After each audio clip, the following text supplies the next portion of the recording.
Maka kalau sudah menyangkut ilmu, berarti yang ditunjuk, yang dimaksud oleh Rasul, orang-orang yang diberi pengetahuan, alim ulama.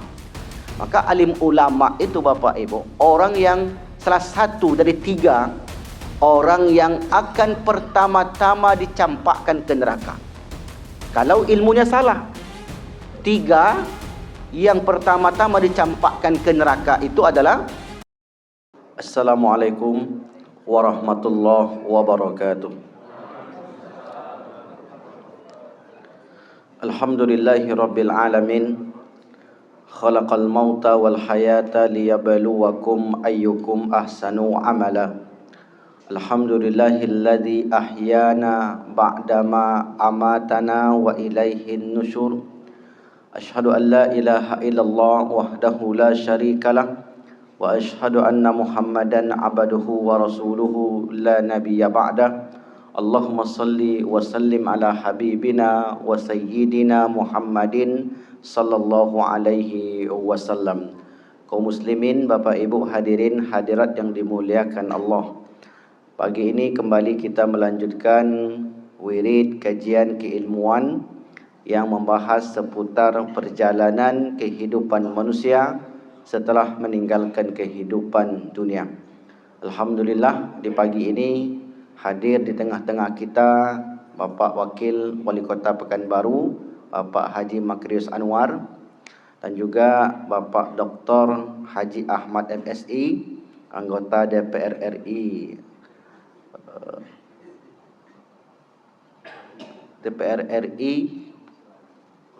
Komisi Dunia Akhirat. Masya Allah. Kalau Komisi Dunia sedikit sekali.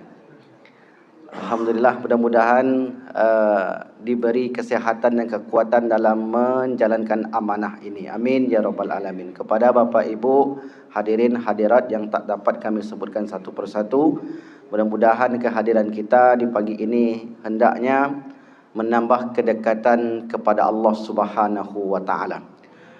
Sebelum kita melanjutkan pembahasan, sebagaimana biasa kita berdoa kepada Allah untuk kesehatan bagi jamaah kita, kemudahan segala urusan kita, dan dipanjangkan umur hendaknya.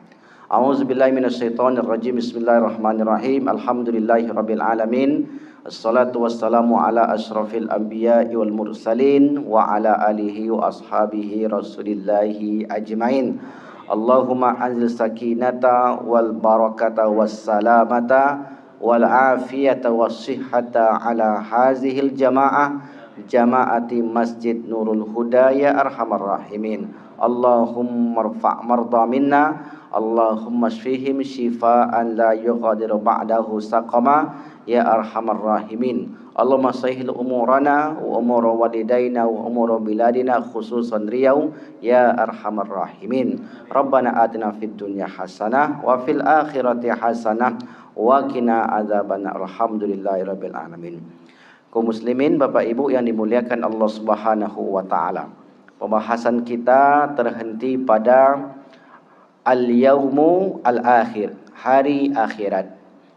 Di akhirat disebut hari akhirat karena bersifat terakhir. Maka karena di situ adalah kehidupan yang tidak ada ujung untuk selama-lamanya, maka pembahasan kehidupan yang kekal itu tentulah sangat banyak.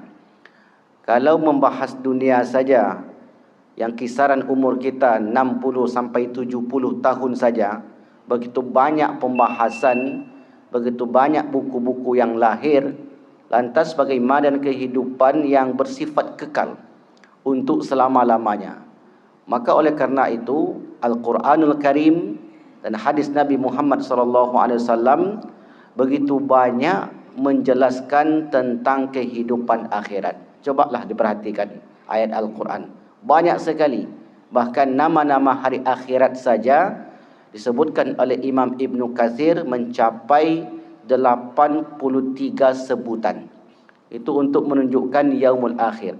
Salah satu dari nama atau yang berlaku di akhirat yaumul hisab, hari perhitungan, atau juga kita sebut dengan hari pemeriksaan. Di minggu yang lalu kita sudah mulai menjelaskan Yaumul Hisab, hari pemeriksaan. Jadi saya lebih senang menggunakan bahasa pemeriksaan daripada perhitungan. Karena kalau sebut perhitungan tidak begitu greget, bukan berarti tidak bagus. Kalau disebut hari perhitungan, seakan-akan kita biasa mendengarnya. Oh ya, hari perhitungan. Tapi kalau disebut hari pemeriksaan, maka mengandung makna yang dalam. Mengapa demikian? Hampir setiap hari kita mendengarkan berita orang-orang diperiksa. Dan pemeriksaan di dunia saja itu sangat ketat. Di dunia pemeriksaan itu sangat ketat. Ya, saya pernah mengikuti di YouTube sidang Sambo. Saya pernah ngikutin, begitu ketatnya. Jam berapa, bersama siapa, berpakaian apa, kemudian posisinya di mana, di depan tangga, di belakang tangga, kamu melihat atau tidak yang kamu lihat. Saya terbayang kalau pemeriksaan ketika ditanyain oleh hakim begitu detail, maka tentu pertanyaan di akhirat jauh lebih detail daripada itu. Ini kan gambaran. Setiap kali kita membahas kehidupan akhirat, selalu kaitannya dunia. Mengapa demikian? Karena apa yang dijalankan di dunia ini, itu yang akan diperiksa. Kecuali 3 kelompok yang sudah kita sebutkan. Anak kecil sampai akil balik. Kemudian orang-orang yang tinggal di pedalaman, tidak mendengar dakwah. Ketiga, orang yang tidak berakal, orang yang gila. Atau orang yang pikun. Kalau ada masa pikun, maka itu dipotong, tidak diperiksa. Sebab akal tidak berjalan. Maka selain itu, tidak bisa dielakkan. Tidak bisa dielakkan, akan dilakukan pemeriksaan. Kecuali, ada pengecualian satu lagi, orang-orang yang masuk surga tanpa hisab. Kalau orang-orang kafir, apakah diperiksa?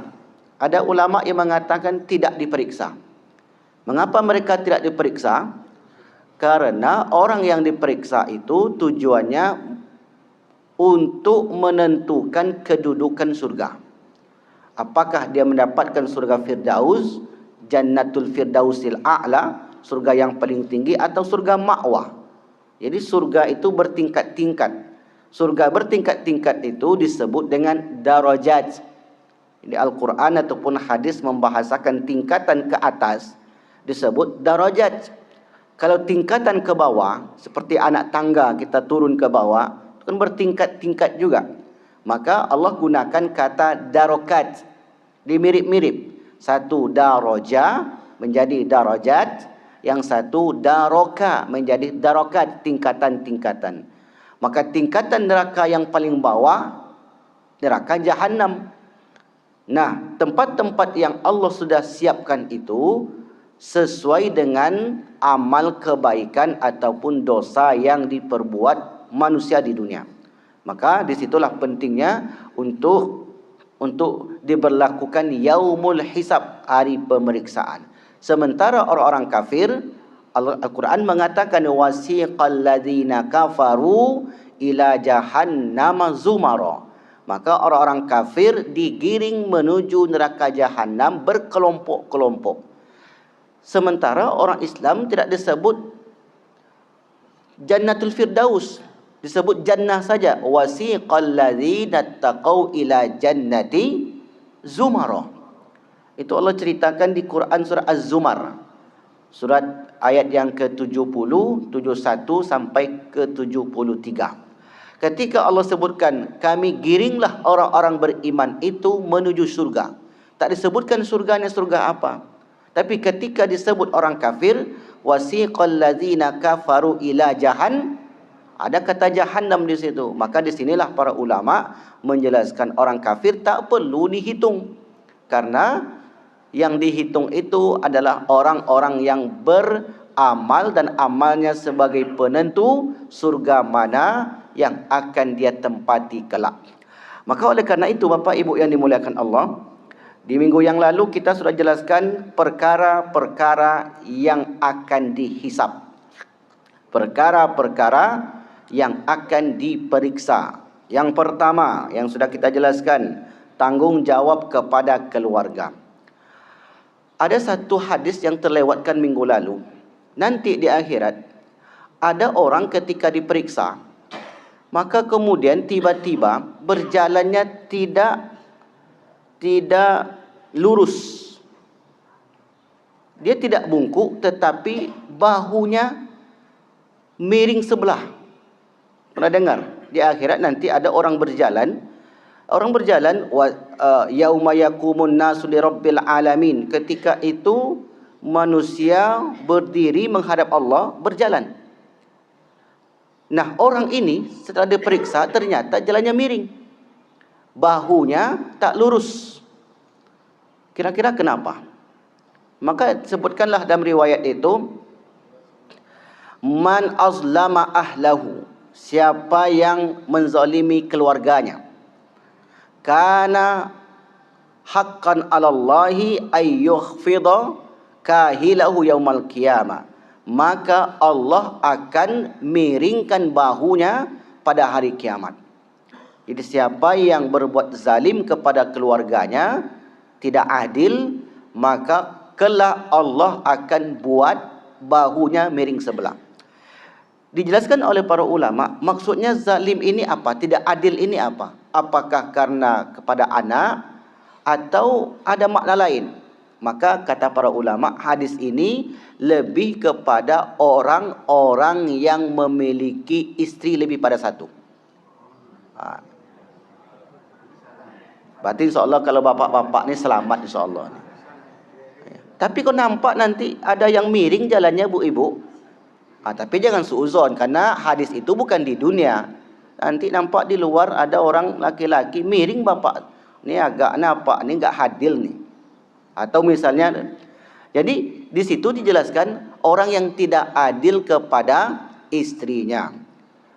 Ya, kita tak tahu di luar sana ada laki-laki yang lebih daripada satu istrinya. Dia katakan di rumah satu, tapi sampai di luar, ternyata di luar tiga. Ini orang kampung saya, yang saya tahu. Kalau di sini insyaAllah saya tak tahu. Dia ini perantau. Dia suka mencari kayu gaharu sampai ke Aceh. Jadi zaman dulu tu cari kayu gaharu sampai ke Aceh. Cari kayu gaharu ni kan enggak sebentar pak. 4 bulan, 5 bulan. Ayah saya dulu ketika hidup juga itu cari kayu gaharu. Tapi 3 bulan itu pulang. Ini 1 tahun enggak pulang. Rupanya pulang-pulang sudah 2 anaknya. Sudah 2 anak orang ini. Enggak ketahuan ketika itu. Ketahuannya setelah suami ini meninggal, dikubur.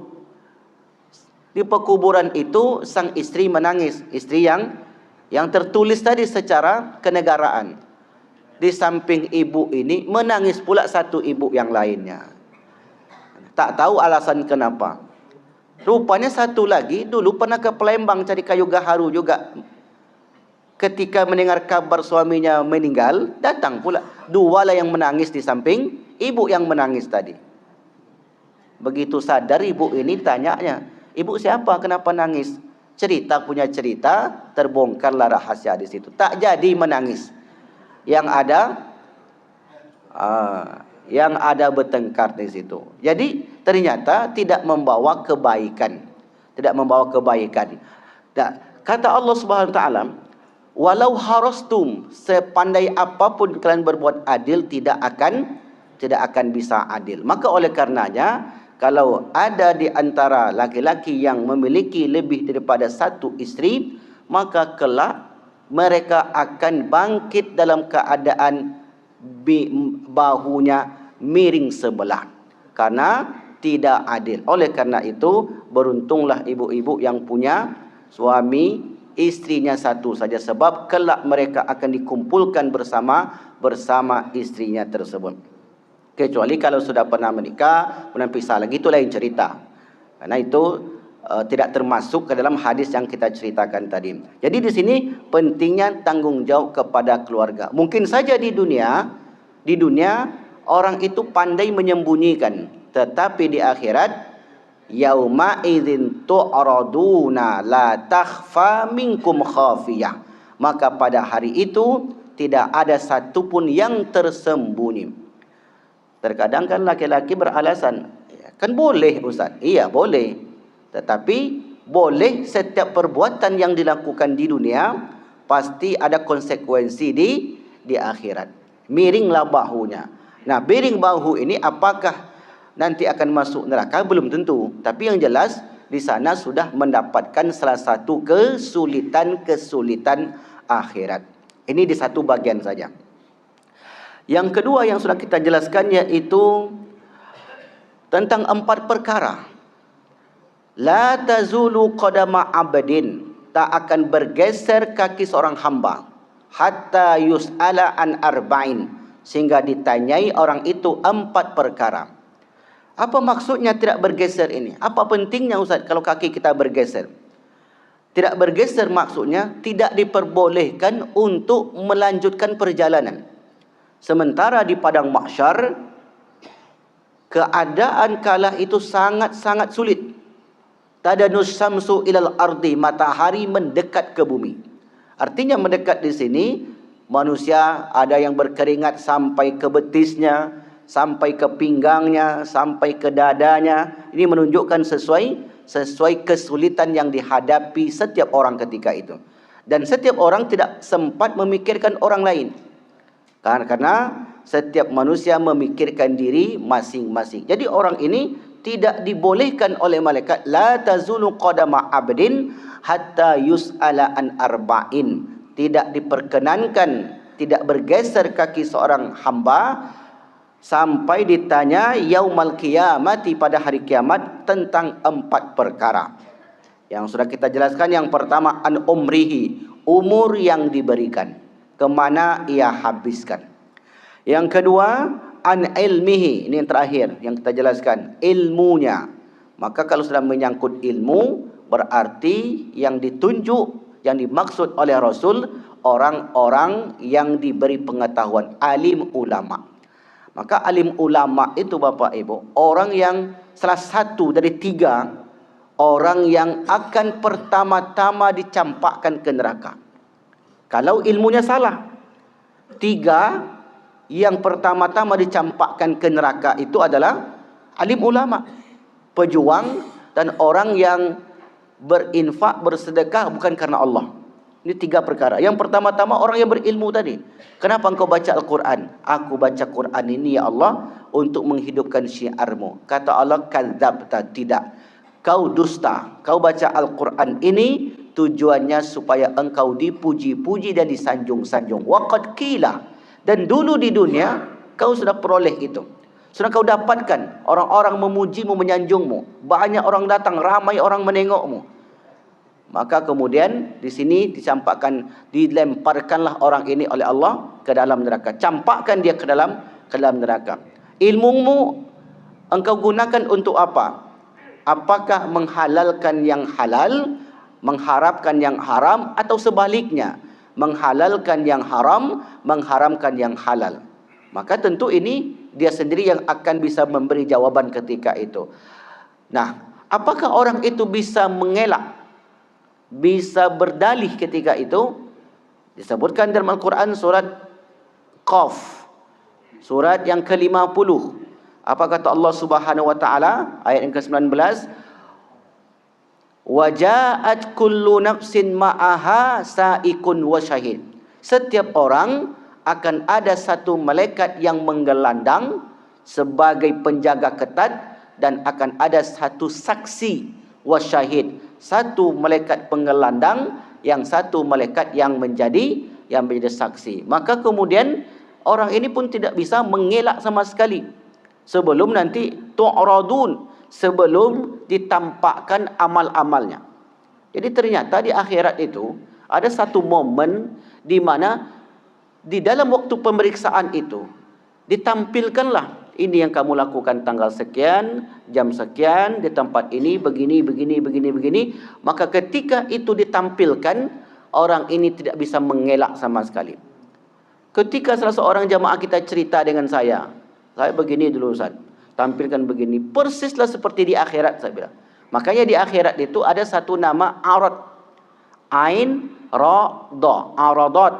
Aradat itu artinya penampakan, cuplikan perjalanan kehidupan di dunia. Nah, oleh karena itu Bapak Ibu, nanti di bagian akhir sesi ini, mungkin bukan pagi ini, kita akan jelaskan ada amalan-amalan untuk menutup kesalahan-kesalahan itu. Namanya penggugur dosa. Nah, itu satu sesi kita jelaskan. Tapi yang jelas, ketika itu ilmu yang diberikan Allah kepada seorang, maka setiap ilmu itu akan ditanyai nanti. Semakin luas ilmunya, maka semakin banyak pertanyaan-pertanyaan yang disoalkan kepada orang tersebut. Nah, ini yang kedua. Dari yang 4 ini. Yang ketiga dari yang 4 ini di luar tanggung jawab keluarga tadi. Wa an malihi min aina iktasabahu wa bima anfaqahu. Harta. Dari mana ia peroleh, ke mana ia habiskan. Di harta ni berat. Kenapa berat? Bukan saja ditanya dari mana dia dapat, kemudian terserah ke mana dia habiskan, tetapi dari mana ia peroleh, ke mana ia habiskan. Ada 4 kategori kata para ulama tentang harta ini.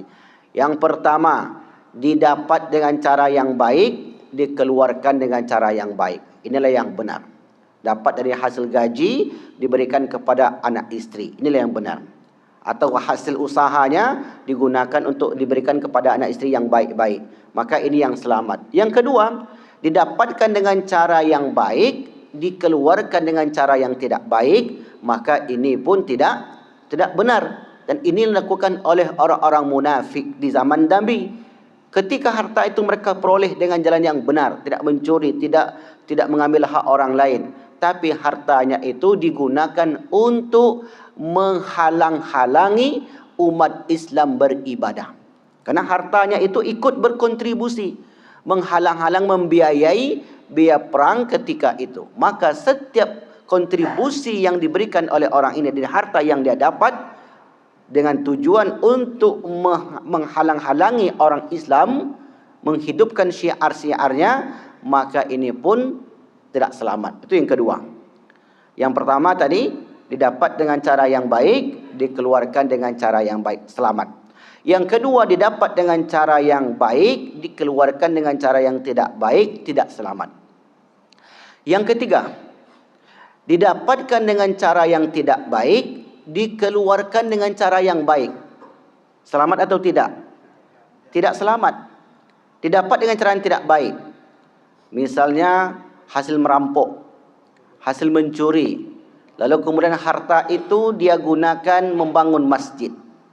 Harta itu dia gunakan berangkat haji dan umroh. Harta itu dia gunakan membantu orang-orang. Maka Allah tidak terima. Tidak terima apa yang dilakukan itu. Karena Allah katakan innallaha thayyibun la yaqbalu illa thayyiban. Allah itu bersih, tidak menerima kecuali yang bersih-bersih saja. Jadi ditengok dari mana sumbernya. Maka itu nanti akan diperiksa satu persatu. Tentu pemeriksanya bukan manusia. Tidak ada backingan ketika itu. Apa sebab? Karena backingannya kena periksa juga masalahnya. Jadi kalau di dunia dia tidak diperiksa karena backingannya kuat di belakang. Sementara di akhirat backingannya itu pun kena periksa. Di bagaimana mungkin bisa menolong orang lain? Maka itulah kata Al-Quran, yauma yafirrul mar'u min akhihi. Memang setiap orang hanya memikirkan diri masing-masing. Dari mana dia dapat? Ditengoklah. Didapat dengan cara yang tidak baik. Maka kemudian dikeluarkan dengan cara yang baik. Maka ini pun ditolak. Ulama mengilustrasikan seperti ini. Seperti orang yang mencuci kain dengan air kotor. Tetap mencuci, tetap melakukan suatu tindakan, tapi kemudian baju kain yang dia basuh itu selamanya tidak akan pernah bersih. Makanya kadang kita heran, ada orang-orang yang kita bersihkanlah diri kita dengan ke tanah suci, tapi kemudian sumber yang dia dapat itu dari malak orang. Maka ini tidak akan memberi efek terhadap amal ibadah yang kelak di akhirat, yang dibangga-banggakan di hadapan Allah Subhanahu wa taala. Itu yang ketiga. Yang keempat, kata para ulama, jalannya tidak baik, tempat pengeluarannya pun tidak baik. Maka inilah yang lebih parah lagi. Cara mendapatkannya berdosa, cara mengeluarkannya pun berdosa. Jadi dari 4 sikap manusia menggunakan harta, satu pertama tadi yang diselamatkan oleh Allah Subhanahu wa taala. Sumbernya bersih, thayyiban, halalan thayyiban, kemudian dialokasikan ke tempat-tempat yang halalan thayyiban, yang baik-baik pula. Ini tentang sikap harta yang Allah jelaskan dan Nabi sampaikan di dalam ayat-ayatnya dan hadis-hadis Rasulullah sallallahu alaihi wasallam. Yang keempat dari yang hadis ini, wa an jismihi fi ma ablah, fisiknya, tubuhnya ke mana ia habiskan. Hampir mirip dengan umur. Kalau umur, waktu. Kalau fisik berarti anggota tubuhnya ke mana ia pergunakan. Nah, tentu kalau dia pergunakan untuk beribadah, silaturahim, maka sekecil apapun amal itu akan tetap diperhitungkan oleh Allah Subhanahu wa taala. Selesailah ditanya 4 perkara ini, barulah kemudian Allah perkenankan, silakan engkau berjalan menuju pemeriksaan berikutnya. Jadi banyak pemeriksaannya, Ustaz. Kalau dalam hadis ini banyak sekali. Yang pertama tadi, kita urut dari awal. Yang pertama, tanggungjawab kepada keluarga. Berarti ini bagi bapak-bapak khususnya. Kalau ibu-ibu tidak ada tanggungjawabnya. Kepada anak khususnya, untuk menafkahi tidak ada. Maka ibu-ibu di sini selamat. Bapak-bapak lah yang menjadi tanggungjawab utama. Anaknya, istrinya, kalau dia salah bersikap, berbuat, maka yang ditanya adalah orang tua ayahnya. Yang kedua, dia akan diperiksa umur. Yang ketiga, ini yang diperiksa dia belum tentu juga masuk neraka, Bapak Ibu. Kita belum cerita masuk neraka atau masuk surga, belum.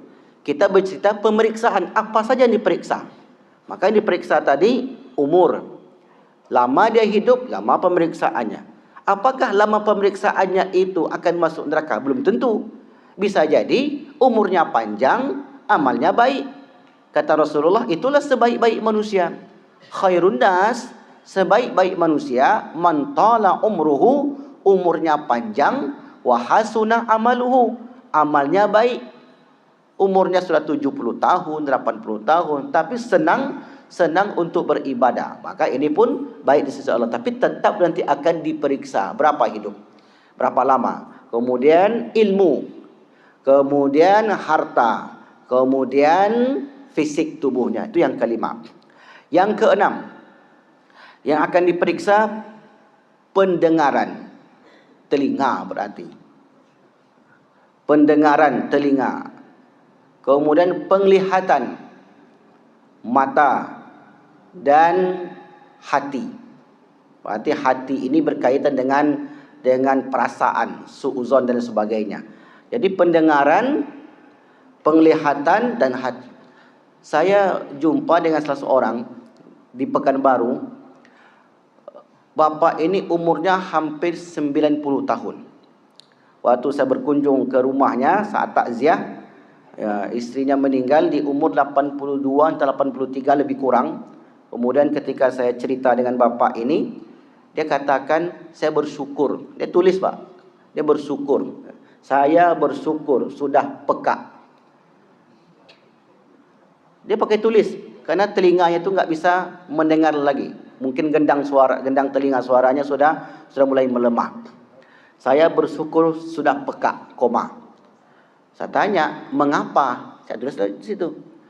Karena kalau saya tidak peka, sampai detik ini saya selalu pasti, kata dia, saya pasti akan mendengarkan lagu-lagu keroncong Jawa.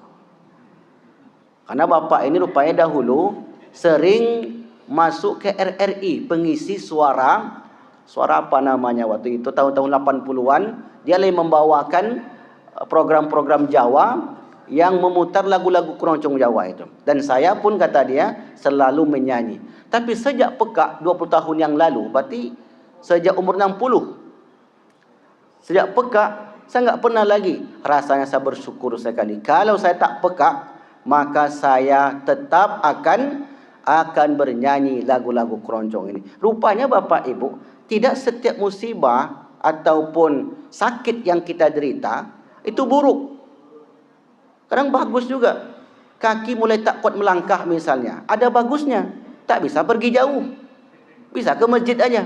Tapi kalau masih sehat kakinya, sebentar dah sampai di Papua, sebentar sudah sampai di Australia. Ini contoh saja. Tapi kalau kaki sudah sehat, kalau kaki sudah sakit, tak bisa lagi, di rumah aja, paling jauh ke masjid. Jadi kalau kita sikapi sesuatu itu, sebenarnya ada hikmah, ada baiknya. Tapi terkadang cara menyikapi itu yang tidak fair. Terkadang tidak sampai ke maqasidnya. Mengapa Allah buat saya sakit? Mengapa? Bahkan dalam satu hadis itu disebutkan, kalau orang yang sudah sampai umur 80 tahun, fahuwa asirullahu fil ardi, maka orang itu tawanan Allah di muka bumi. Seperti orang ditawan, kata Nabi. Tak bisa kemana-mana. Dia bisa rumah, masjid, bersyukur diberi kemampuan hanya bisa sampai ke rumah Allah Subhanahu wa ta'ala. Jadi apa kata Allah tentang 3 perkara tadi? Penglihatan, pendengaran, dan hati. Quran surah Al-Isra, surat yang ke-17, ayat yang ke-36. Allah berfirman, "Wala takfu ma laisa laka bihi ilmun. Innas sam'a wal basara wal fuada kullu ulaika kana anhu mas'ula." Janganlah kamu mengikuti sesuatu yang tidak kamu ketahui, karena pendengaran, penglihatan, dan hati nuranimu semua itu akan dimintai pertanggungjawaban. Maksudnya adalah akan diperiksa telinganya. Nah, berapa lama yang akan diperiksa? Rentang waktu sejak akil balik sampai masa tidak peka tadi. Ini kalau orang peka tadi. Jadi kalau umur 15 tahun, pekaknya umur 60 tahun, berarti 45 tahun itulah yang akan diperiksa. Selama 45 tahun ini dipotonglah masa tidur. Potong masa tidur kita enggak dengar. Potong masa tidur, kalau 24 jam itu potong 1/3. Berarti 45 potong 1/3. Berapa tinggal? 20, 15. Potong 15, berarti tinggal 30 tahun lagi. 30 tahun itulah. Ada tambah pula lagi misalnya masa-masa yang tidak berfungsi telinganya. Potong, ternyata yang aktif tinggallah 20 tahun. 20 tahun itulah yang akan diperiksa. 45 tahun, potong masa kanak-kanak, potong masa tidak mendengarkan. Potong masa tidur di rumah. Tambah potong masa ngantuk-ngantuk di masjid. Kan telinga enggak dengar. Dia potong sedikit di situ. Karena sesuatu yang enggak dengar, enggak dipertanggungjawabkan.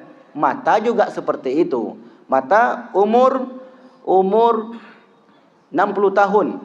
Ada jamaah saya, umur 50 dia buta. Kerjanya bapak ini mengangkut barang-barang di pelabuhan. Jadi karena seringnya barang-barang berat itu menimpa pundaknya, kejepitlah saraf bapak ini. Akhirnya kemudian menyebabkan kebutaan. Tapi dia tetap ke masjid. Sampai hari ini masih ke masjid. Masjid tu dia meraba-raba. Karena dia ingat jalan ke masjid. Dan saya tanya, "Bapak kapan buta?" Kira-kira umur 50 tahun. Kenapa? Ceritalah. Karena begini mungkin sini Ustaz, sudah saraf mata saya sudah tak normal lagi. Maka kalau masa buta itu tentu tidak dihitung. Hitung masa buta, hitung masa tidur di rumah, hitung masa ngantuk-ngantuk. Yang matanya 5 watt itu tuh enggak dihitung itu. Karena tidak dalam kesadaran. Kalau sadar, maka itu akan dihitung. Wal fuada, dan hati. Hati akan diperiksa. Gimana cara memeriksanya, Ustaz? Disitulah kecanggihan Allah Subhanahu wa taala. Bisa hati berdosa? Ya bisa saja. Misalnya begini. Mengapa ya ibu itu kalau setiap kali wirid pasti tidur? Ini contoh saja, contoh. Memang malam itu dia bangunnya jam 3. Kan tak salah kalau dia daripada ngobrol mending dia tidur. Maka ketika dia tidur itu, terkadang ada saja yang berburuk sangka. Itu tak boleh. Atau misalnya ada orang jalannya lenggoknya. Lenggoknya bukan main. Kayak lenggok orang yang hidup tahun 80-an. Luar biasa. Terkadang manusia ini begitu suka mengomentari orang. Memang begitu gaya jalan dia. Gimana pun mengubahnya tak bisa. Maka karena terkadang kita suka mengomentari, setiap yang kita lihat kita komentari. Sementara dia memang bawaannya sejak lahir seperti itu. Pekerjaan hati. Maka pekerjaan hati ini bisa mendatangkan dosa dan bisa dihapuskan. Nah, unsur bagian ini kita jelaskan sedikit. Bagaimana cara menghapuskan dosa mata? Kalau dosa hati bisa dengan istighfar. Astaghfirullahalazim. Ketika kita berburuk sangka dengan sama saudara kita, astaghfirullahalazim. Allazi la ilaha illa wal hayyul qayyum wa atubu ilaih. Dengan istighfar itu Allah akan gugurkan dosa-dosa kita. Lantas kalau mata telinga, bagaimana cara membersihkannya? Mudah. Cara menghapus dosa mata, dosa telinga, yaitu dengan cara berwudu. Itulah cara menghapusnya. Dari Utsman bin Affan qala Rasulullah sallallahu alaihi wasallam, man tawaddoa, barang siapa yang berwudu, fa ahsanal wudu'a, kemudian dia perbaiki wudunya, betul-betul dibasuh air sampai ke kulit, kemudian dibasuh sampai ke siku, yang sampai tak masuk air ke kulit, seperti orang yang memakai jam. Terkadang Bapak Ibu, kalau terlalu ketat jam ini, terkadang gak basah kulit bagian bawah. Jadi yang pakai jam jangan terlalu ketat. Kalaupun ketika berwuduk maka longgarkan sedikit. Atau pakai cincin, buka sedikit. Karena kalau air tak masuk ke kulit, tak sah. Karena wudu itu ma la yatimul wajibu illa bi fa huwal wajib. Sesuatu yang wajib tidak sempurna karenanya, maka hukumnya wajib. Salat hukumnya wajib. Kesempurnaan salat tidak akan sempurna tanpa berwudu. Maka wudu itu akhirnya menjadi wajib.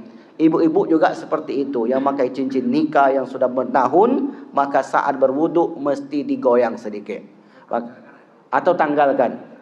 Tapi hati-hati, kadang saya pernah berwudu, saya letakkan jam di atas, karena tak ingat lagi, besok baru ingat, di manalah jam saya kemarin, tak tahu lagi letaknya di mana. Nah, hilang jam di tangan, karena waktu itu terlalu ketat. Akhirnya, ya karena suka pakai jam, diganti lagi dengan jam yang lain. Nah, yang termasuklah kaum perempuan yang pakai kutek. Yang pakai kutek. Kutek itu semacam cat ya Pak ya, atau sejenisnya. Sehingga kemudian kalau dia pakai kutek, maka air tidak masuk ke kulit. Kalau air tidak masuk ke kulit, berarti wudu tidak sah. Wudu tidak sah, tidak dapat fadilah wudu tadi. Gimana? Inai tidak. Kalau inai tidak, boleh. Tapi jangan terlalu terang inainya Bu, macam pengantin pula nanti. Ini inainya merah. Kalau inai tidak. Jadi inai ataupun yang sejenis dengan itu maka tidak, karena tidak menghalangi air ke kulit atau ke kuku. Tapi kalau kutek tadi betul-betul tebal, maka kemudian dapat menghalanginya. Nah, kalau itu sudah kita lakukan, tidak air sampai ke kulit, kemudian tidak ada kutik dan sebagainya, kita berwudu dengan membasuh 3 kali. Karena disebutkan oleh Nabi itu 3 kali muka, 3 kali tangan, 3 kali kepala, 3 kali kaki. Man tawaddo'a, siapa yang berwudu, fa ahsanal wudu'a, dengan berwudu yang baik, kharajat khotoyahu min jasadihi, keluarlah dosa-dosa dari anggota tubuhnya. Kalau tadi mata yang disebutkan oleh Allah, telinga yang disebutkan oleh Allah, maka keluarlah dosa-dosa itu dari mata dan dari telinga, hatta min azfarihi, sampai ke ujung-ujung kukunya. Jadi setiap tetesan-tetesan air wudu menyebabkan bergugurnya dosa-dosa kita. Jadi ternyata karena manusia itu berpotensi melakukan dosa, dosa mata, dosa telinga, dosa hati dan sebagainya, Allah Subhanahu wa taala dan Rasulullah memberikan jalan agar dosa-dosa itu dapat dihapuskan. Supaya nanti di akhirat kalau sudah dihapuskan, apakah tetap akan diperiksa? Ya, sudah diputihkan. Apa yang diperiksa? Sama seperti orang bayar pajak, denda pajak diputihkan. Mana tahu ada program lagi kan tahun ini. Denda pajak diputihkan. Putihlah semuanya. Tinggal yang pokok-pokok saja. Itu yang wajib dibayar ke negara ini. Sementara denda-dendanya yang sekian tahun tadi, maka diputihkan. Tidak ditanyai lagi. Ini ilustrasinya. Di akhirat, kalau orang itu sudah diselesaikannya di dunia, maka tidak ditanyai lagi hal-hal yang dapat memberatkan. Sebagai penutup, An Abi Hurairah wa an Nabi Sa'id Al-Khudri qala, dari Abu Hurairah dan Abi Sa'id Al-Khudri berkata, qala Rasulullah sallallahu alaihi wasallam, yu'ta bil 'abdi yaumal qiyamah. Setiap hamba akan dihadirkan pada hari kiamat. Fayaqulullah, lalu Allah bertanya kepada hamba ini, alama aj'al laka sam'an, bukankah dahulu di dunia aku telah jadikan engkau bisa mendengar, wa basaran, dan bisa melihat, wa malan, dan harta yang aku beri, wa waladan, dan anak.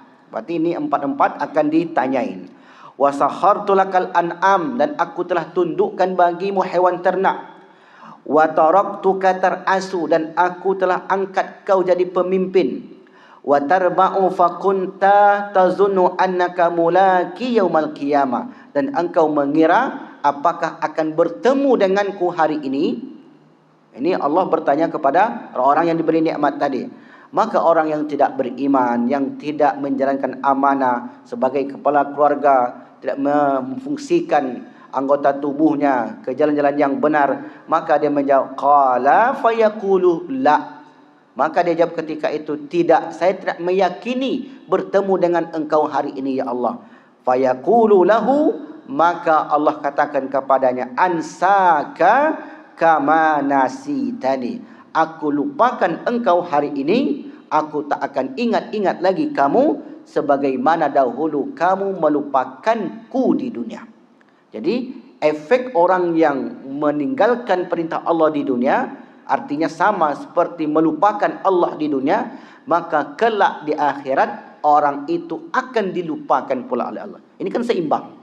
Siapa yang mengingat, maka kelak akan diingat oleh Allah. Siapa yang melupakan, maka Allah akan melupakannya di akhirat. Maknanya apa Bapak Ibu? Mendapati kesulitan.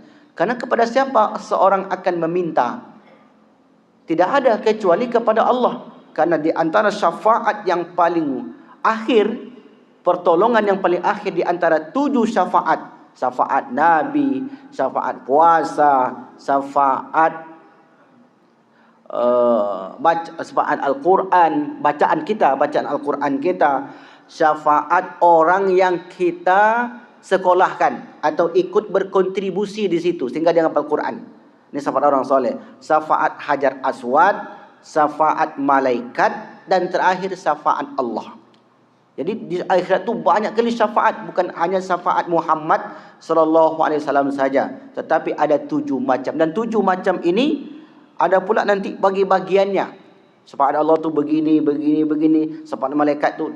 Jadi luas sekali dalam pembahasan syafaat. Maka kalau Allah sudah lupakan dia, bagaimana mungkin orang itu mendapatkan syafaat? Sebab apapun pertolongan di akhirat atas izin dan ridha Allah. Jadi 2 itu asbab seseorang mendapatkan syafaat dari yang 7 tadi, atas izin Allah. Kalau Allah sudah beri izin, maka kemudian Allah katakan syafi', maka berilah dia syafaat, dan irfa' ra'saka syafi' anta tusyafi', angkatlah kepalamu wahai Muhammad dan berilah syafaat kepada mereka pada hari ini sebagaimana aku pun memberikan syafaat. Kalau Allah lupakan, maka orang tersebut termasuk yang tidak mendapatkan pertolongan Allah Subhanahu wa taala. Maka kita berharap mudah-mudahan kita senantiasa ingat dengan Allah, senantiasa istiqamah dalam beribadah. Kita datangi rumahnya setidaknya 5 kali sehari.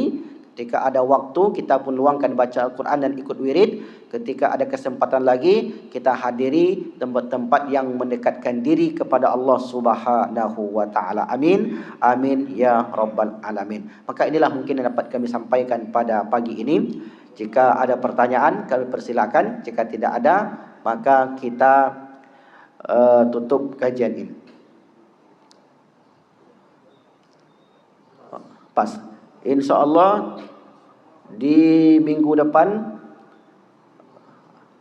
yang akan ditanya orang-orang yang bersaksi atas nama agama. Yang banyak kena baik. Yang banyak kena itu nanti orang yang beragama, yang ilmunya luas. Baik, silakan Pak.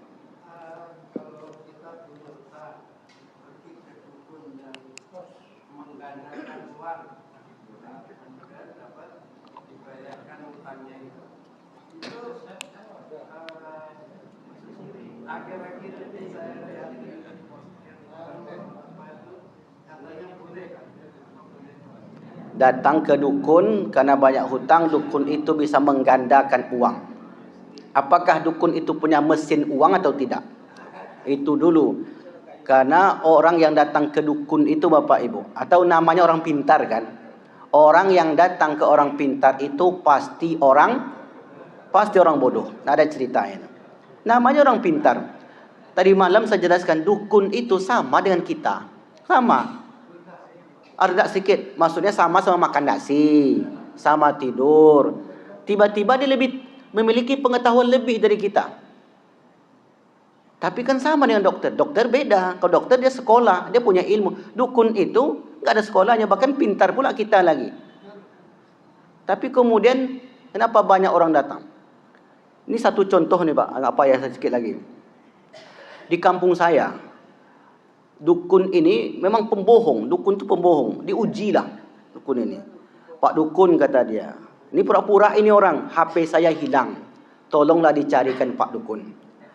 Kemudian masuk ke kamar, ambil air, ambil ember, baca mantra-mantra.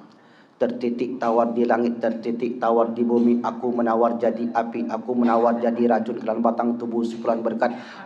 Kata dia, jangan dihafal yang ini. Ini mantra-mantra dukun. Ini sengaja saya contohkan saja. Cuman itu satu itu aja yang saya hafal, yang lain tidak.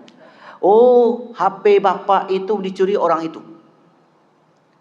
Kenapa orang itu yang ditunjuknya? Karena yang jahat di kampung itu orang itu.